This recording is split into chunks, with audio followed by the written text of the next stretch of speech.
You do not trust yourself because you have lied to yourself too many times. You said you would wake up early. You did not. You said you would build after work. You scrolled. You said you would stop waiting for motivation. You waited again. And now you wonder why your confidence feels fake. The answer is cold. Your mind remembers every broken promise, not emotionally, strategically. It remembers that your word collapses when pressure arrives. And Machiavelli would not call this a confidence problem. He would call it a problem of command. A ruler who cannot enforce his own orders does not rule. He only announces. And most men are not weak because they lack ability. They are weak because they have trained themselves not to believe their own command. Here is the hidden mechanism. Your brain does not trust speeches. It trusts evidence. James Dyson did not rebuild belief by telling himself he was a genius. The James Dyson Foundation says that after 5 years and 5,127 prototypes, he created DC-01, described there as the world's first bagless vacuum cleaner. Sarah Blakely did not wait until the world treated her like a founder. Stanford Graduate School of Business notes that she launched Spanx with $5,000, no business degree, and no outside investment. This is the first law. Self-trust is not restored by emotion. It is restored by evidence.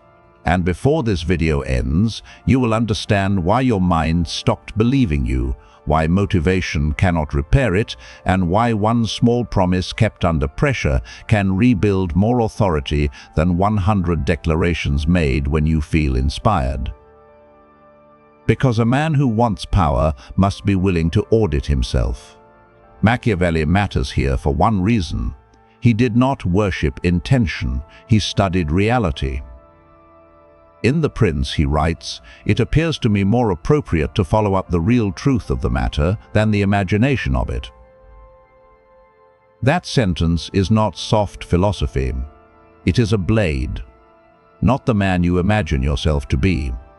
Not the disciplined version of yourself you describe at midnight. Not the future identity you explain to people who doubt you. The real truth of the matter. What did you do when tired? What did you do when ignored? What did you do when nobody clapped? What did you do after work, when your body was heavy, your phone was close, and your old habits knew exactly when to attack? That is where self-trust is either rebuilt or destroyed. Most men want confidence without evidence. They want the feeling before the record. They want the crown before the campaign. They want their family to believe, their friends to understand, society to notice, and the market to reward potential that has not yet become visible proof. But reality does not owe belief to potential. Reality respects evidence. Your mind works the same way.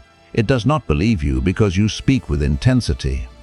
It believes you when your actions make your word expensive. A man loses self-trust when his promises repeatedly fail to survive discomfort. At first, the damage looks small. You skip one workout. You delay one page. You avoid one difficult message. You tell yourself, tomorrow will be different. Then tomorrow becomes another announcement, another emotional speech, another small betrayal disguised as delay. And the mind watches. The mind tracks patterns. The mind remembers the government inside you. It remembers which commands are enforced and which commands are theater. This is why you can say, tomorrow I change, and feel nothing. Your mind has heard that regime before. It has watched that regime fall. Every broken promise teaches your mind 4 things. My word is negotiable. My standards collapse under pressure. My plans are emotional, not serious. My future self cannot trust my present self. That is not motivation loss. That is inner authority collapse. A prince who announces laws but does not enforce them teaches the city that his law is theater. A man who announces standards but does not keep them teaches his mind the same thing. This is why self-trust is political. Inside you, there is a ruler and there is a population. The ruler gives commands. The population obeys only if commands have a history of enforcement. If the ruler speaks and nothing happens, the population adapts. It stops fearing the command. It stops respecting the order. It stops believing that the voice at the top has force. That is exactly what happens when you repeatedly break promises to yourself. You turn your inner kingdom into a weak state. You do not become free. You become negotiable. Every craving negotiates with you. Every distraction negotiates with you. Every mood negotiates with you. Every tired evening becomes a political rebellion inside your own body. And because the ruler has no enforcement history, the rebellion wins. This is why the unsupported man cannot afford to be unreliable to himself. When no network is coming, when no family member understands, when no one is opening the door, your word to yourself becomes your first institution. If that institution is corrupt, everything collapses. Your skill collapses. Your reputation collapses. Your money plan collapses. Your body collapses. Your future collapses into another explanation. This is the part most men avoid. They think the world is the first enemy, the doubting family, the indifferent friends, the rigged market, the people with more connections, the people who were born with more support. Those things matter. Only a fool denies terrain. But your first enemy is more intimate.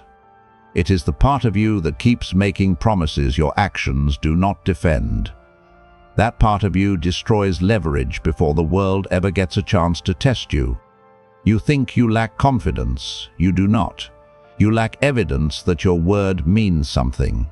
That is why the motivational video works for 1 hour. That is why the new notebook excites you for 1 day. That is why the plan feels powerful until the first inconvenience appears. You do not need louder belief. You need a history of obedience.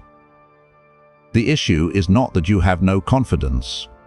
The issue is that your confidence has no record. A man does not trust himself because he talks with certainty. He trusts himself because his past actions have made his word expensive. Self-trust is earned when your mind has no choice but to admit that when this man says something, he eventually does it. Not perfectly, not dramatically, repeatedly, under pressure, without applause. Stop seeing discipline as a personality trait. Start seeing it as proof of sovereignty. The unsupported man has no external institution protecting his future. No rich uncle, no perfect mentor, no guaranteed safety net, no room full of powerful people waiting to sponsor his ambition. So he must become an institution. His word must become law. His actions must become evidence. His evidence must become leverage. And leverage is where power begins. If this is the kind of clarity you came here for, do not treat it like another piece of content you consume and forget. Like the video, subscribe to the channel, and use the leverage map. Depths of Psyche helps you see reality clearly. The leverage map shows you what to build with that clarity, the skill path, proof project, and execution plan that fit your current situation. Because clarity without construction becomes another form of entertainment. Now understand the next illusion. Most men keep trying to rebuild self-trust through motivation. That is why they remain unstable. They say, "I need to feel stronger before I become disciplined." That is the lie. You do not become disciplined because you feel strong. You become disciplined because the action survives when the feeling dies. Motivation is unstable. It is mood. It is weather. It is chemistry. It rises when the music is loud, when the plan is fresh, when the pain is recent, when the rejection still burns. Then it disappears. And when it disappears, the man who worships motivation loses command. A man who depends on motivation gives power to fatigue, loneliness, stress, boredom, rejection, and convenience. That man does not rule himself. He rents himself from his emotions. Machiavelli would not judge a state by its speeches during peace. He would judge it by what survives during pressure. In The Prince, he writes, "How one lives is so far distant from how one ought to live." Original context matters. He was attacking imaginary politics. He was warning against perfect kingdoms that exist only in theory, perfect princes that exist only in books, perfect moral worlds that collapse when real incentives arrive. Now apply it inward. Most men have an imaginary discipline, the disciplined self they talk about, the disciplined self they post about, the disciplined self they imagine at night, the disciplined self they believe will appear once life becomes easier. But reality asks one question: what survives at 7 in the evening after work, when your body is tired, your phone is near, your room is quiet, and nobody will know if you quit? That is your real discipline, not the version that exists in fantasy, not the version that appears during a burst of shame, not the version that speaks when everything feels possible. The real discipline is the action that remains when the feeling leaves. If discipline depends on motivation, 5 enemies rule you. Fatigue rules you, stress rules you, rejection rules you, rejection rules you, convenience rules you, mood rules you. And if mood rules you, you cannot build wealth, reputation, influence, or freedom. Because all serious power requires repetition through emotional resistance. A business is not built on inspired days. A body is not built on inspired days. A reputation is not built on inspired days. A difficult skill is not built on inspired days. A channel is not built when the creator feels understood. A portfolio is not built when everyone validates the vision. A life is not rebuilt when the environment becomes perfect. Power belongs to the man whose system survives his mood. This is where intensity deceives you. Intensity feels powerful because it is loud. It gives you the emotional reward of change before change has happened. You clean your room once and feel reborn. You plan your week once and feel disciplined. You write 1 page and imagine the book finished. You send 1 message and imagine the business alive. Then the next day arrives. The same body, the same fatigue, the same job, the same private doubts, the same screen, the same weak hour. And suddenly, the heroic identity has vanished. That was not discipline. That was temporary internal propaganda. The mind got excited. The body agreed for a few hours. Then discomfort arrived and exposed the truth. This is why a man becomes dangerous to his old life only when his actions stop requiring emotional permission. Not when he screams louder. Not when he watches another motivational video. Not when he makes another dramatic declaration. When he reduces negotiation. The powerful man does not ask, "Do I feel like doing this?" He asks, "What is the smallest non-negotiable action that preserves command today?" That question changes the game. Because it no longer depends on inspiration. It depends on design. A weak promise is built for the fantasy self. A strong promise is built for the real terrain. Your work schedule, your fatigue, your distractions, your weak hour, your emotional pattern, your environment, your recovery, your current level of discipline, not the man you wish you were, the man you actually are, standing inside the life you actually occupy. That is Machiavellian realism applied inward. Do not design your discipline for the perfect day. Design it for the day that tries to take you down, when you are tired, when no one is watching, when your confidence is gone, when the room is silent, when your old habits begin negotiating. The question is not, can I destroy my whole life and become a new man overnight? That question is childish. The question is, what command can I still obey when pressure arrives? That is where self-trust begins. And to understand this, look at Dyson. Dyson's story is not powerful because he had an idea. Ideas are cheap. Every weak man has an idea. Every distracted man has a plan. Every man with no proof can describe the future as if description were construction. Dyson's story matters because he stayed with the idea long enough to turn it into evidence. The James Dyson Foundation says that in 1978, dissatisfied with his Hoover Jr., he created a crude cardboard prototype using cyclone technology after seeing it used at a sawmill. That was not the empire. That was not the polished product. That was not applause. That was first proof. Small, ugly, real. Most men never reach that stage. They live in concept. They live in explanation. They live in the drug of potential. They tell people what they are building before they have built anything strong enough to survive silence. They want belief before evidence. They want identity before repetition. They want recognition before record. But Dyson's lesson is colder than inspiration. What separated him from men who talk? Return.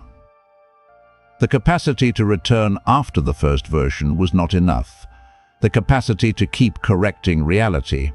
The capacity to let failure produce data instead of identity collapse. That is the mechanism. A man rebuilds trust with himself when he watches himself return, not when he wins once, when he returns after being corrected. Most men build one prototype of their future and quit. One business attempt, one channel, one offer, one sales message, one gym phase, one writing streak, one rejected application. Then they retreat into interpretation. Maybe it is not meant for me. Maybe I need more clarity. Maybe I need support first. Maybe the market is unfair. Maybe people like me do not get chosen. Sometimes the market is unfair. Sometimes people do have advantages you do not have. Sometimes support changes the speed of the game. But none of that removes the first obligation.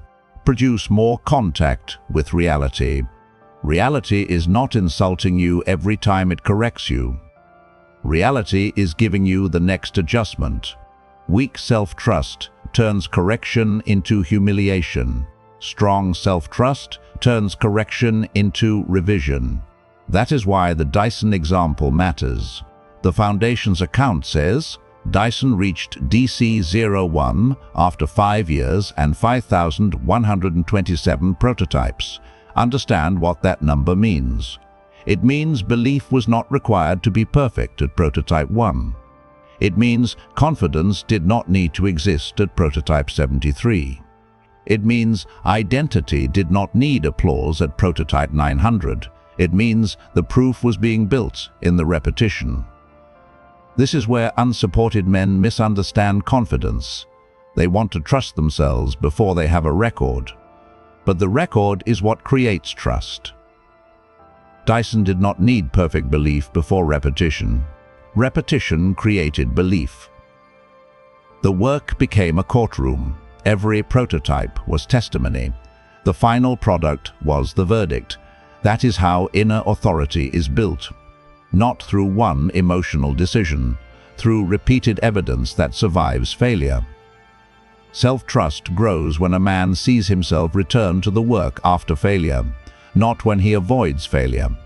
Not when he pretends failure does not hurt. Not when he posts about resilience, when he returns. That is where your mind begins to understand. This man does not disappear when corrected. This man does not collapse when ignored. This man does not need the first version to be final. This man keeps producing evidence. That is the kind of evidence your nervous system cannot argue with. Stop asking, do I believe in myself? Ask, what evidence have I repeated long enough to deserve belief? That question will offend the fantasy self. Good. The fantasy self has lied to you for years. It has promised transformations it did not fund. It has imagined status it did not earn.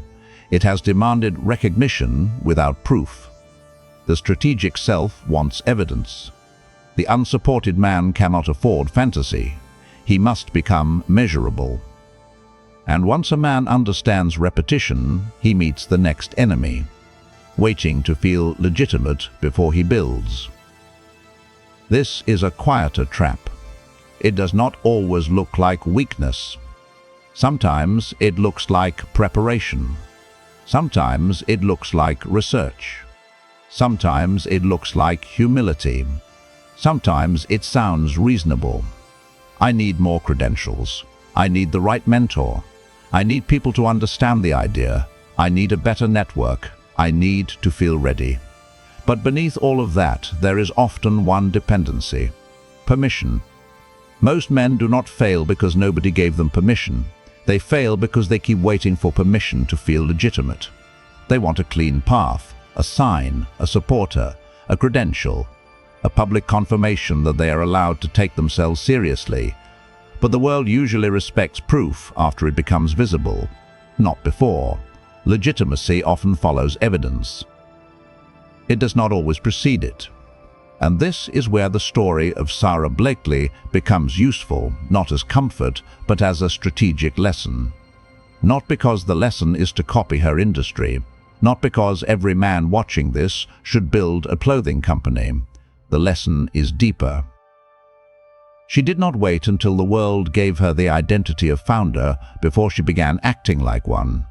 Stanford Graduate School of Business notes that Sara Blakely launched Spanx in the year 2000 with $5,000, no business degree, and no outside investment. That sentence destroys one of the most expensive lies in the unsupported man's mind.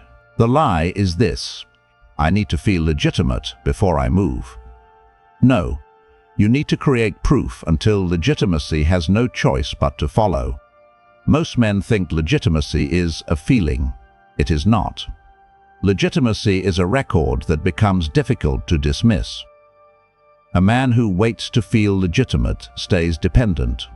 Dependent on family belief, dependent on friend approval, dependent on a mentor appearing, dependent on credentials, dependent on being invited, dependent on someone else's stamp of approval before he can respect his own direction. That dependence looks harmless at first. It sounds responsible. It sounds humble. It sounds strategic. But watch what it produces. Hesitation, delay, more explanation, more private shame, more consumption, more waiting, more emotional checking to see whether anyone believes yet. Then the man tells himself he is being patient, but patience without proof is often fear wearing respectable clothes. Machiavelli understood the danger of hesitation because hesitation weakens command. In Discourses on Livy, he warns that weak states remain doubtful in their resolves and that slow resolves are harmful. The original context was political decision-making. The modern application is simple. A man who cannot decide on one small command becomes ruled by pressure. If he will not decide voluntarily, life will decide for him through time, bills, age, missed chances, and the quiet humiliation of seeing another year pass with the same private excuses. That is not destiny. That is unmanaged command. The unsupported man often carries a private wound. I know I am capable, but nobody sees it. That wound can become fuel, or it can become addiction. The addiction is trying to get people to validate potential before potential becomes proof. You explain the business, you explain the channel, you explain the plan, you explain the future, you explain what they do not understand. But explanation without evidence becomes begging in intellectual clothing. And every time you beg to be believed, you train yourself to remain dependent on belief.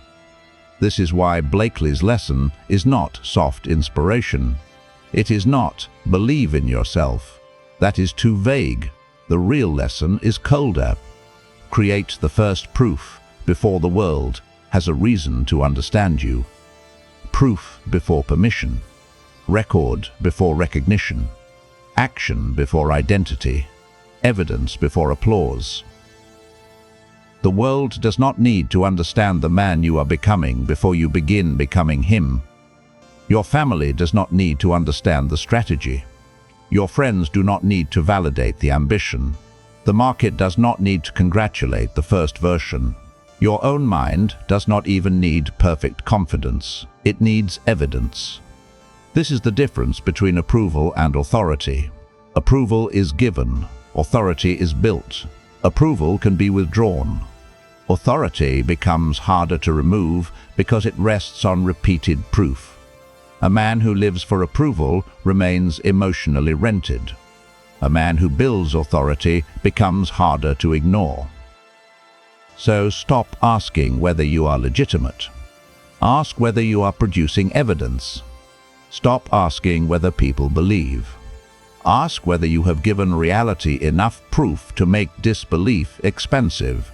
You are not illegitimate because nobody crowned you.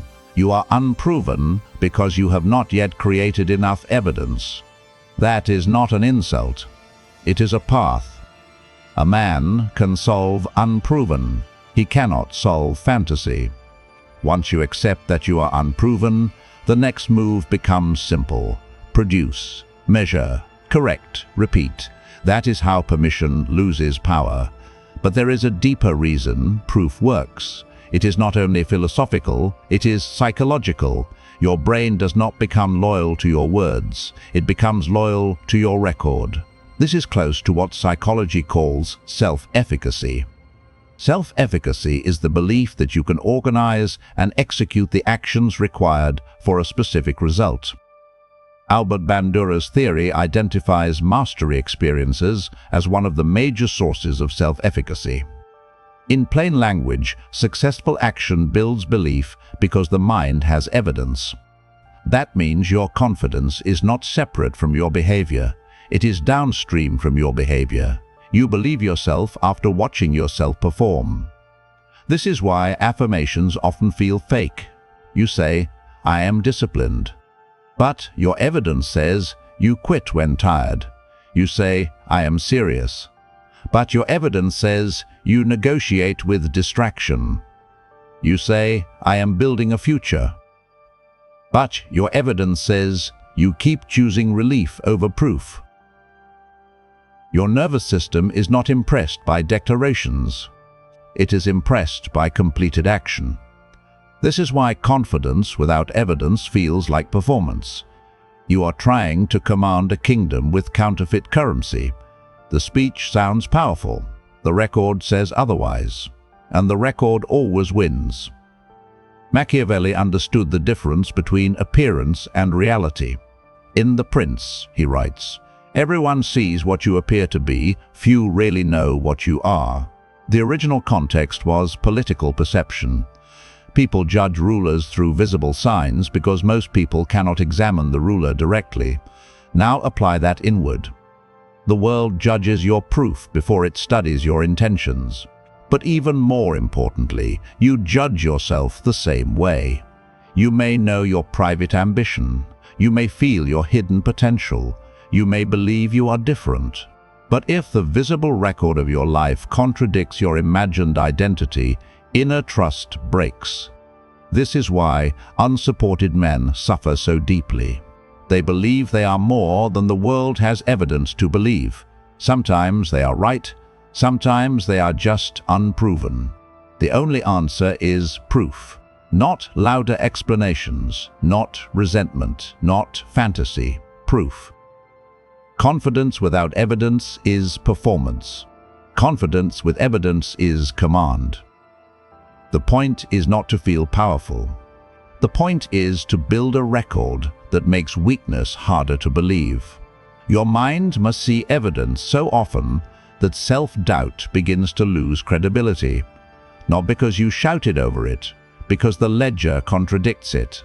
That is the real function of action. Action is not only how you build results. Action is how you teach your mind what kind of man you are dealing with. Every completed promise becomes a witness. Every repeated action becomes a statement. Every measured output becomes a piece of evidence.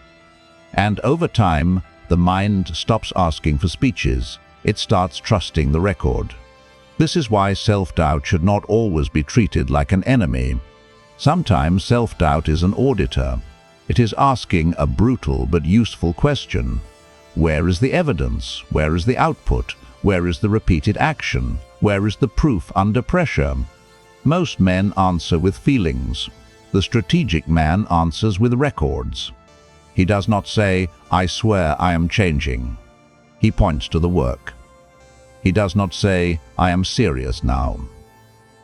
He points to the days completed. He does not say, "I will become undeniable." He points to the proof project, the skill path, the finished page, the sent offer, the edited clip, the workout block, the outreach message, the recorded action. The unsupported man does not need to become louder. He needs to become verifiable. But here is where most men sabotage the process. Once they hear that evidence builds trust, they make the promise too large. They try to fix years of broken trust with one heroic declaration. They say, "I will change my entire life." They say, "I will work 3 hours every night." They say, "I will never waste time again." They say, "I will become completely disciplined." Then fatigue arrives. The promise breaks. Self-trust falls lower, and the man becomes even more suspicious of his own word. This is why a promise too large to keep is not ambition. It is another debt against your future self. Large promises feel powerful because they create temporary identity inflation. For a moment, you feel like the man you want to become. You feel transformed before transformation has been paid for. That feeling is dangerous, because if the promise is not designed for pressure, it becomes evidence against you. The bigger the promise, the more impressive it feels. The more often it breaks, the more your mind learns that your word cannot survive reality. This is how men become addicted to planning and allergic to execution. They keep making the emotional down payment on a future they never construct. They enjoy the identity of change without the burden of repeated proof. And every failed big promise has interest. It costs self-respect. It costs momentum. It costs time. It costs seriousness. It trains the mind to expect collapse. Eventually, you stop making promises because part of you already believes you will betray them. That is not humility. That is internal bankruptcy. A man who cannot trust his word cannot negotiate with reality. He cannot build wealth. He cannot build reputation. He cannot build status. He cannot build freedom. Because every serious external power begins with internal reliability. Machiavelli repeatedly warns against dependence on forces outside your control. In The Prince, he argues that reliable and durable things are those that depend on yourself and your own virtue. The original context was political. Rulers should not depend on foreign arms, fortune, or rescue. The modern application is direct. Do not depend on future motivation to save a promise you designed badly. That is external dependence. Do not depend on a perfect day. Do not depend on emotional energy. Do not depend on shame. Do not depend on panic. Do not depend on the mood that exists only at midnight when your life feels unacceptable. Build the promise so small that it can survive an imperfect day. That is self-command. Big promises fail because they are built for your fantasy self. Small promises work because they are built for your actual conditions. Study the real terrain. Your work schedule, your fatigue, your distractions, your weakest hour, your emotional pattern, your environment, your recovery, your current capacity. Then make a promise that can survive that terrain, not the terrain you wish you had, the terrain you actually occupy. Do not ask, what promise would impress me? Ask, what promise can I keep under pressure for 7 days? That is where self-trust begins. Not with heroic declarations, with controlled proof. A serious man does not need the promise to look impressive. He needs the record to become undeniable. Now the question becomes practical. What promise should you choose? How do you measure it? How do you keep it without turning discipline into another emotional performance? This is where the self-trust ledger begins. A man who wants power must stop guessing about himself. He must keep records, because memory lies, mood distorts, shame exaggerates, ego edits. But a ledger shows the pattern, and the pattern reveals the ruler. Choose one promise, not 5, not a new identity, not a full life reconstruction. One promise, 25 minutes of work, 5 outreach messages, 1 page written, 1 workout block, 1 edited clip, 1 portfolio section, 1 skill practice session. The promise must be small enough to keep when tired. If you cannot keep it on a difficult day, it is too large. Do not confuse size with seriousness. The serious promise is the one that survives. Then make it measurable. A bad promise sounds like this: I will be more disciplined. That is fog. A good promise sounds like this: I will write 1 page before opening YouTube. A bad promise says, I will work on my business. A good promise says, I will send 5 offers before 8 in the evening. A bad promise says, I will improve my body. A good promise says, I will complete 1 defined workout block. Machiavelli cared about outcomes because politics punishes vagueness. Life does the same. If your promise cannot be verified, it cannot rebuild trust. Then keep it for 7 days. Do not chase intensity, build proof. 7 days is not about becoming a completely new man. 7 days is about teaching your mind that this command has force. This word has weight. This man does not disappear after emotion fades. Then record the evidence. Track 5 things: date, promise, completed or broken, reason, adjustment. Next action. This is not self-care. This is governance. You are studying your own state. Where does rebellion appear? What hour is dangerous? Which excuse returns? Which environment weakens you? What promise is too large? What promise survives? You are not trying to hate yourself. You are trying to rule yourself. There is a difference. Hatred creates chaos. Judgment creates order. And then comes the rule that protects the entire system. Lower the promise before breaking it. If the promise is too large, reduce it. Do not quit. 60 minutes becomes 25 minutes. 10 messages becomes 5 messages. 1 full video becomes 1 edited section. 1 hour of study becomes 15 minutes with notes. The rule is simple. Never let 0 become the habit. 0 is dangerous because 0 trains disappearance. A reduced promise still preserves command. A broken promise trains collapse. This is how you rebuild self-respect without lying to yourself. You stop demanding dramatic emotion. You stop worshipping huge promises. You stop waiting for legitimacy. You stop trying to convince people that you are serious. You create a record. Small promises, kept repeatedly, under pressure, without applause. That is the architecture of self-trust. This is also where most men separate themselves. The weak man wants the feeling of transformation. The serious man wants the evidence of transformation. The weak man says, I need confidence. The serious man asks, what proof would create confidence? The weak man waits for the world to approve his potential. The serious man builds until potential becomes visible. The weak man makes large promises to escape shame. The serious man makes small promises to accumulate authority. The weak man treats failure as a verdict. The serious man treats correction as data. The weak man wants to be believed. The serious man becomes difficult to doubt. That is the identity shift.